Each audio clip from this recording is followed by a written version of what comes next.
Most people believe in aliens. They believe that the universe is so vast that they must exist out there somewhere. But I know they are constant visitors. My name is Stargazer. I'm 24, single, and a full-time ufologist and studier of archaeoastronomy, meaning that I am on the verge of being the first person to contact alien life. Stargazing is the key to finding life, as they tend to disguise themselves as stars, but my tools help to differentiate them. I have a radio to listen to interference, a high-spec camera to document their existence, a scanner to pick out which stars are real and which are fake, and I used to shine lasers into the sky to act as a form of communication, but the police told me off, so now I just use torches.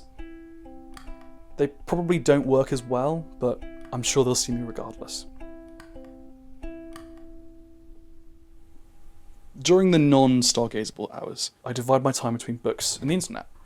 There's so much to read over and analyse, and it's interesting reading theories, even though most of them have already been debunked beforehand by myself.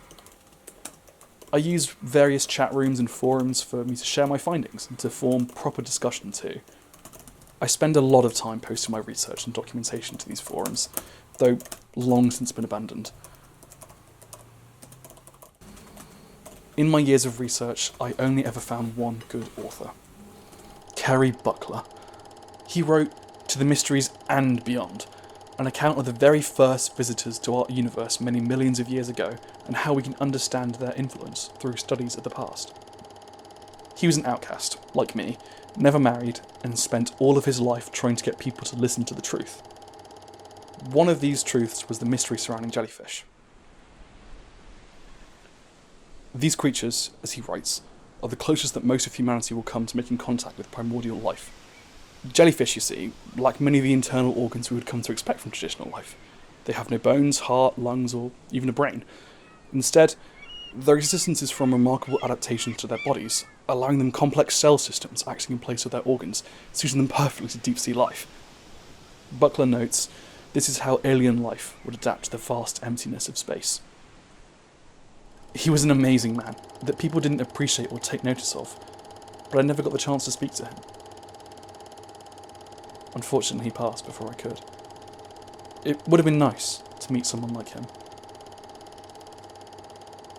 When I was younger, about 10 or so, I was really into nature, so much that I convinced my parents to let me join this scout group. They were going to the Lake District for a trip for a couple of weeks, but a week before I broke my leg on the way home from school, which meant no scouts. So my parents bought me a pair of binoculars and set up a tent in the back garden. I stayed in that tent for so long, spotting every bird in our area. But one night I saw a shooting star. It was fantastic. So instead of watching the birds, I started to map the constellations, watching how they shifted and changed throughout the night. But one star didn't move properly. I couldn't find any details about it, and I started to track its movement. After a week it was gone entirely. Then I realised it wasn't a star, but an alien stopping by. So I didn't go to the scouts the next year or the years after that, and the other kids thought I was making it up, but that never bothered me. I knew I was on the brink of something. Media tends to depict alien life as being dangerous. Sci-fi films and television shows always have them visiting Earth in order to hurt people or to conquer it. Or there are massive battles fought in space, with blasters and beam cannons firing at each other. It's wrong. Humans are the violent ones. We're the ones who want to destroy the things we don't understand and demean those who try to reach out with open arms of communication. Being different doesn't make them evil. I know that aliens will be kinder than us, willing to stop and listen. They could fly down and wipe us out if they truly chose to, but they don't. Instead, they just want to talk to someone. Someone like me. So I think they're up there.